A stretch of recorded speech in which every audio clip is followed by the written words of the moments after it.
Chapter 7. Failure is the way forward. I really mean it when I say it. I was fortunate. I graduated college in 2007, just in time for the financial collapse and Great Recession, and attempted to enter the worst job market in more than 80 years. Around the same time, I found out that the person who was subletting one of the rooms in my apartment hadn't paid any rent for 3 months.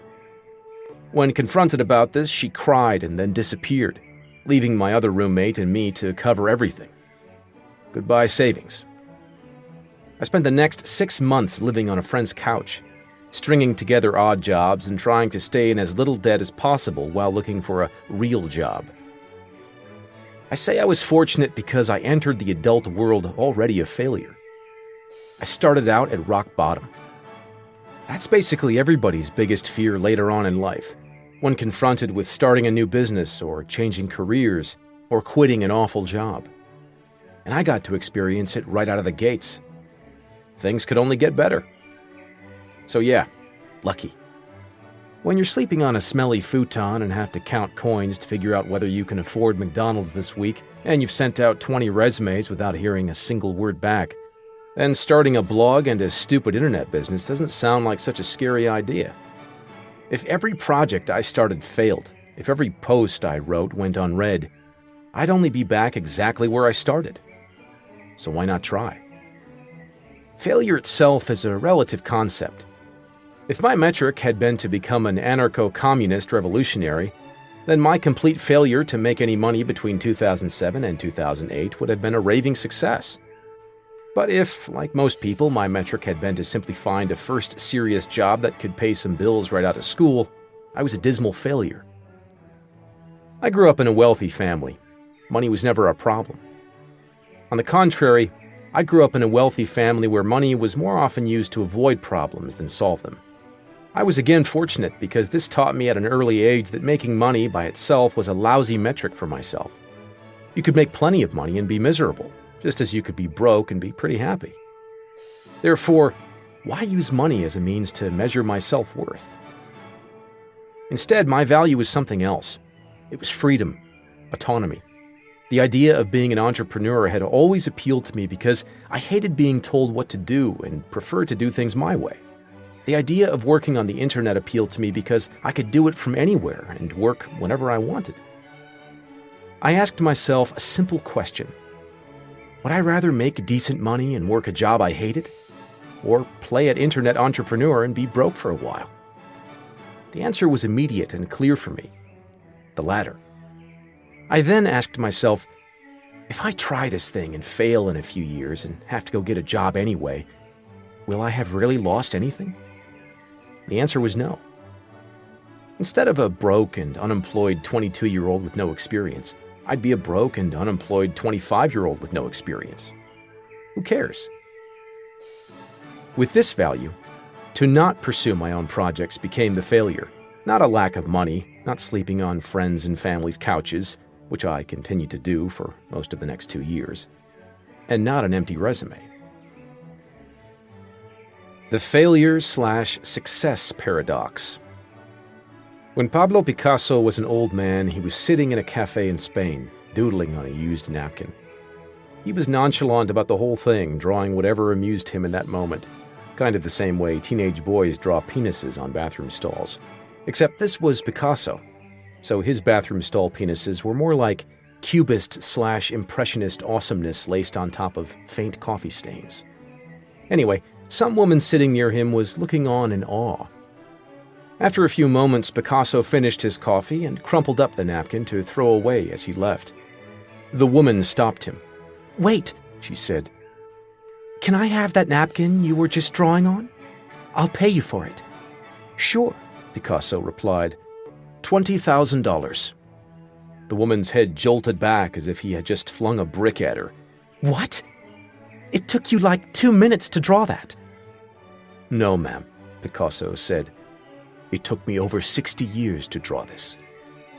He stuffed the napkin in his pocket and walked out of the cafe.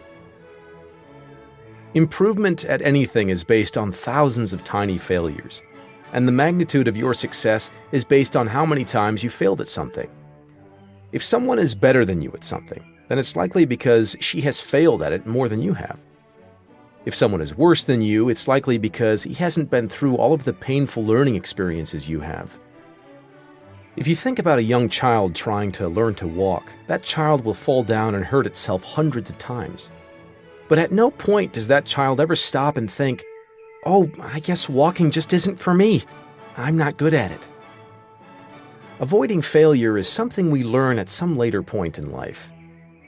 I'm sure a lot of it comes from our education system, which judges rigorously based on performance and punishes those who don't do well. Another large share of it comes from overbearing or critical parents who don't let their kids screw up on their own often enough, and instead punish them for trying anything new or not preordained. And then we have all the mass media that constantly expose us to stellar success after success, while not showing us the thousands of hours of dull practice and tedium that were required to achieve that success. At some point, most of us reach a place where we're afraid to fail, where we instinctively avoid failure and stick only to what is placed in front of us or only what we're already good at. This confines us and stifles us. We can be truly successful only at something we're willing to fail at. If we're unwilling to fail, then we're unwilling to succeed. A lot of this fear of failure comes from having chosen shitty values. For instance, if I measure myself by the standard, "Make everyone I meet like me," I will be anxious because failure is 100% defined by the actions of others, not by my own actions. I am not in control. Thus, my self-worth is at the mercy of judgments by others. Whereas, if I instead adopt the metric, "Improve my social life," I can live up to my value of good relations with others regardless of how other people respond to me. My self-worth is based on my own behaviors and happiness. Shitty values, as we saw in Chapter 4, involve tangible external goals outside of our control. The pursuit of these goals causes great anxiety, and even if we manage to achieve them, they leave us feeling empty and lifeless, because once they're achieved, there are no more problems to solve. Better values, as we saw, are process-oriented. Something like express myself honestly to others, a metric for the value honesty, is never completely finished. It's a problem that must continuously be re-engaged. Every new conversation, every new relationship brings new challenges and opportunities for honest expression. The value is an ongoing, lifelong process that defies completion. If your metric for the value success by worldly standards is buy a house and a nice car, and you spend 20 years working your ass off to achieve it, once it's achieved, the metric has nothing left to give you. Then say hello to your midlife crisis because the problem that drove you your entire adult life was just taken away from you. There are no other opportunities to keep growing and improving, and yet it's growth that generates happiness, not a long list of arbitrary achievements. In this sense, goals, as they are conventionally defined, graduate from college, buy a lake house, lose 15 pounds, are limited in the amount of happiness they can produce in our lives.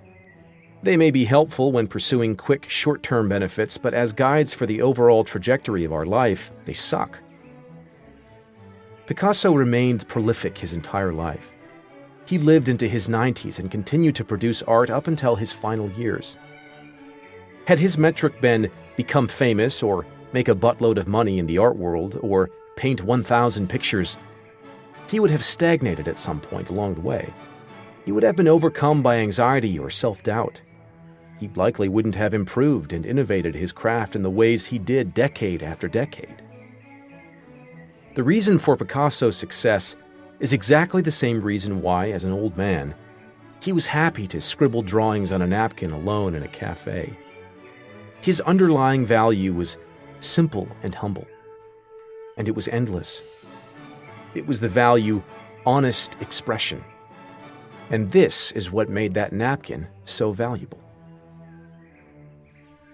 Pain is part of the process. In the 1950s, a Polish psychologist named Kazimierz Dabrowski studied World War II survivors and how they'd coped with traumatic experiences in the war. This was Poland, so things had been pretty gruesome. These people had experienced or witnessed mass starvation, bombings that turned cities to rubble, the Holocaust, the torture of prisoners of war, and the rape and/or murder of family members, if not by the Nazis, then a few years later by the Soviets.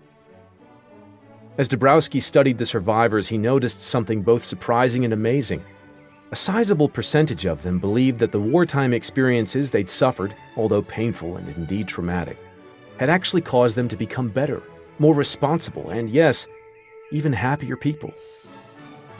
Many described their lives before the war as if they'd been different people then, ungrateful for and unappreciative of their loved ones, lazy and consumed by petty problems, entitled to all they'd been given. After the war, they felt more confident, more sure of themselves, more grateful and unfazed by life's trivialities and petty annoyances.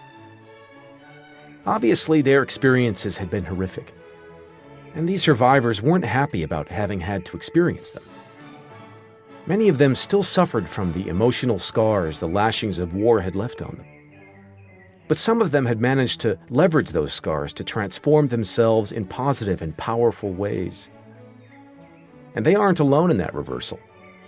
For many of us, our proudest achievements come in the face of the greatest adversity. Our pain often makes us stronger, more resilient, more grounded. Many cancer survivors, for example, report feeling stronger and more grateful after winning their battle to survive. Many military personnel report a mental resilience gained from withstanding the dangerous environments of being in a war zone. Dabrowski argued that fear and anxiety and sadness are not necessarily always undesirable or unhelpful states of mind. Rather, they are often representative of the necessary pain of psychological growth. And to deny that pain is to deny our own potential. Just as one must suffer physical pain to build stronger bone and muscle, one must suffer emotional pain to develop greater emotional resilience, a stronger sense of self, increased compassion, and a generally happier life. Our most radical changes in perspective often happen at the tail end of our worst moments. It's only when we feel intense pain that we're willing to look at our values and question why they seem to be failing us. We need some sort of existential crisis to take an objective look at how we've been deriving meaning in our life and then consider changing course. You could call it hitting bottom or having an existential crisis. I prefer to call it weathering the shitstorm. Choose what suits you. And perhaps you're in that kind of place right now.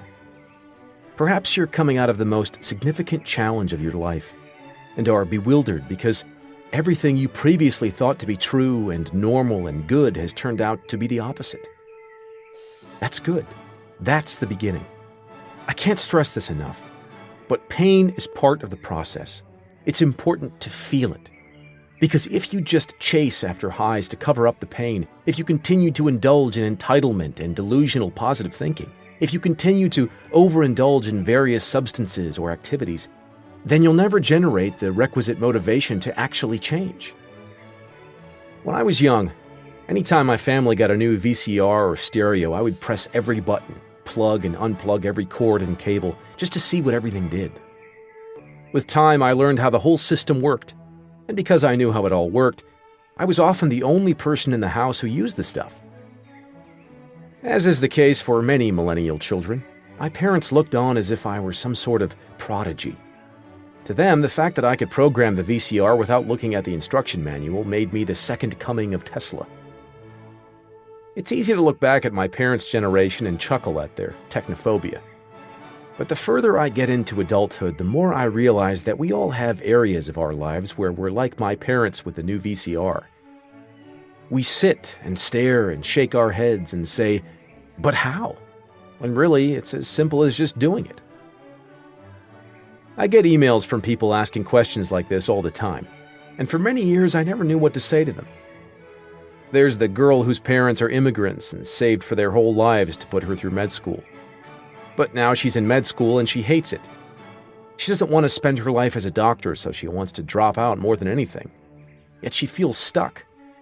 So stuck, in fact, that she ends up emailing a stranger on the internet, me, and asking him a silly and obvious question like, "How do I drop out of med school?" Or the college guy who has a crush on his tutor.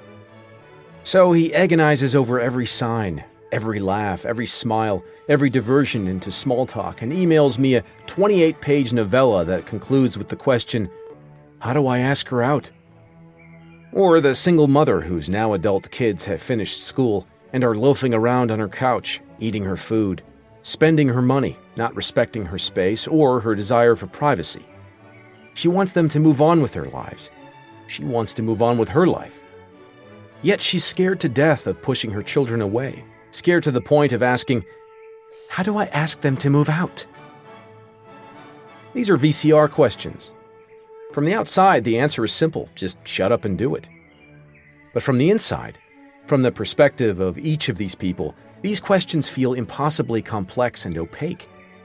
Existential riddles wrapped in enigmas packed in a KFC bucket full of Rubik's Cubes. VCR questions are funny because the answer appears difficult to anyone who has them and appears easy to anyone who does not. The problem here is pain. Filling out the appropriate paperwork to drop out of med school is a straightforward and obvious action. Breaking your parents' hearts is not. Asking a tutor out on a date is as simple as saying the words. Risking intense embarrassment and rejection feels far more complicated. Asking someone to move out of your house is a clear decision. Feeling as if you are abandoning your own children is not. I struggled with social anxiety throughout much of my adolescence and young adult life. I spent most of my days distracting myself with video games and most of my nights either drinking or smoking away my uneasiness. For many years, the thought of speaking to a stranger, especially if that stranger happened to be particularly attractive or interesting or popular or smart, felt impossible to me.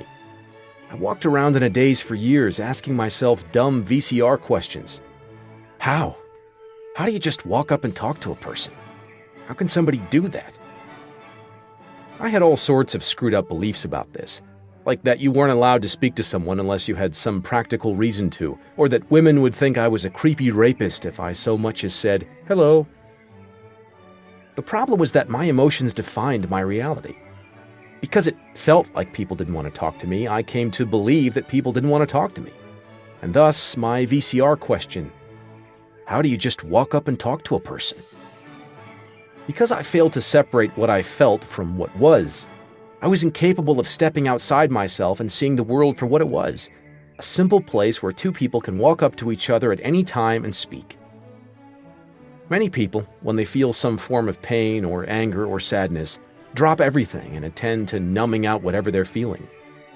Their goal is to get back to feeling good again as quickly as possible, even if that means substances or deluding themselves or returning to their shitty values. Learn to sustain the pain you've chosen. When you choose a new value, you are choosing to introduce a new form of pain into your life. Relish it, savor it, welcome it with open arms. Then act despite it. I won't lie. This is going to feel impossibly hard at first, but you can start simple. You're going to feel as though you don't know what to do, but we've discussed this. You don't know anything. Even when you think you do, you really don't know what the fuck you're doing. So really, what is there to lose? Life is about not knowing and then doing something anyway. All of life is like this. It never changes, even when you're happy, even when you're farting fairy dust, even when you win the lottery and buy a small fleet of jet skis, you still won't know what the hell you're doing. Don't ever forget that. And don't ever be afraid of that.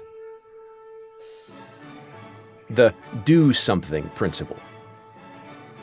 In 2008, after holding down a day job for all of 6 weeks, I gave up the whole job thing to pursue an online business. At the time, I had absolutely no clue what I was doing, but I figured if I was going to be broke and miserable, I might as well be while working on my own terms. And at that time, all I seemed to really care about was chasing girls. So fuck it, I decided to start a blog about my crazy dating life. The first morning that I woke up self-employed, terror quickly consumed me. I found myself sitting with my laptop and realized for the first time that I was entirely responsible for all of my own decisions, as well as the consequences of those decisions. I was responsible for teaching myself web design, internet marketing, search engine optimization, and other esoteric topics. It was all on my shoulders now. And so I did what any 24-year-old who'd just quit his job and had no idea what he was doing would do. I downloaded some computer games and avoided work like it was the Ebola virus. As the weeks went on and my bank account turned from black to red, it was clear that I needed to come up with some sort of strategy to get myself to put in the 12 or 14-hour days that were necessary to get a new business off the ground. And that plan came from an unexpected place. When I was in high school, my math teacher, Mr. Packwood, used to say, "If you're stuck on a problem, don't sit there and think about it. Just start working on it. Even if you don't know what you're doing, the simple act of working on it will eventually cause the right ideas to show up in your head." During that early self-employment period when I struggled every day, completely clueless about what to do and terrified of the results, or lack thereof, Mr. Packwood's advice started beckoning me from the recesses of my mind. I heard it like a mantra. Don't just sit there. Do something. The answers will follow. In the course of applying Mr. Packwood's advice, I learned a powerful lesson about motivation.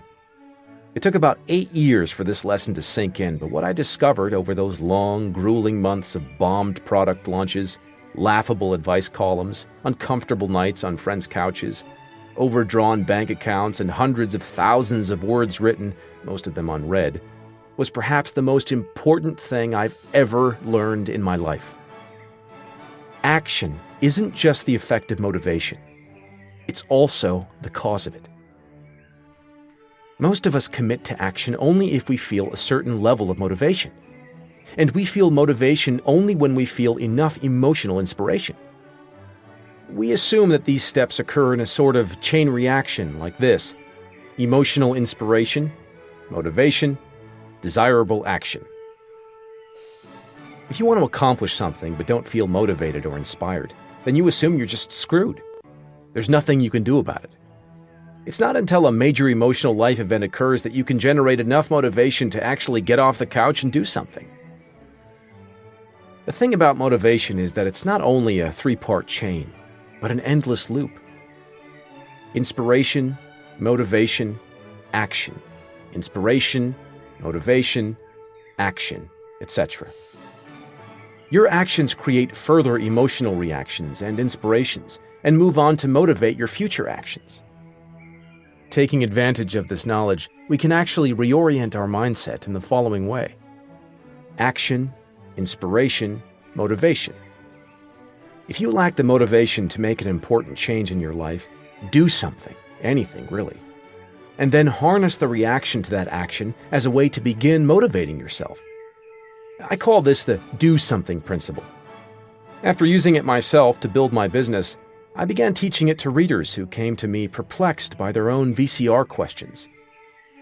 How do I apply for a job? Or, how do I tell this guy I want to be his girlfriend? And the like.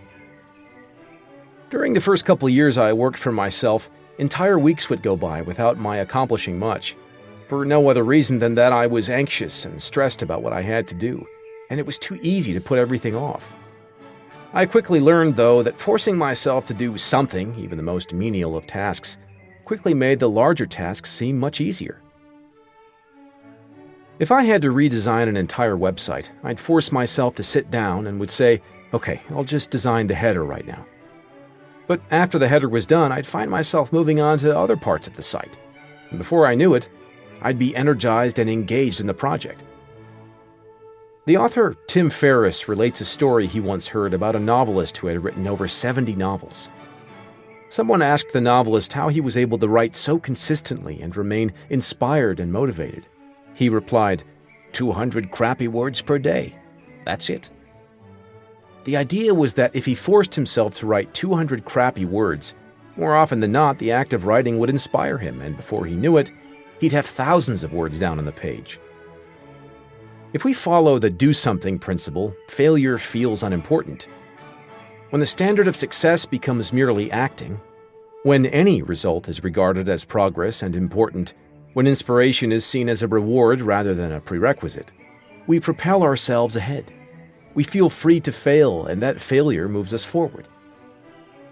The do something principle not only helps us overcome procrastination, but it's also the process by which we adopt new values.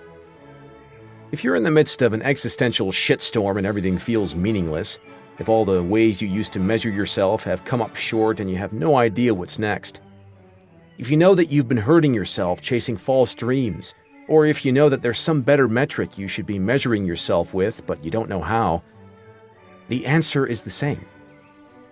Do something. That something can be the smallest viable action towards something else. It can be anything. Recognize that you've been an entitled prick in all of your relationships and want to start developing more compassion for others? Do something. Start simple. Make it a goal to listen to someone's problem and give some of your time to helping that person.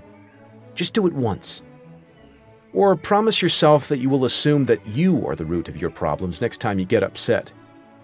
Just try on the idea and see how it feels. That's often all that's necessary to get the snowball rolling, the action needed to inspire the motivation to keep going. You can become your own source of inspiration. You can become your own source of motivation. Action is always within reach. And with simply doing something as your only metric for success, well, then even failure pushes you forward.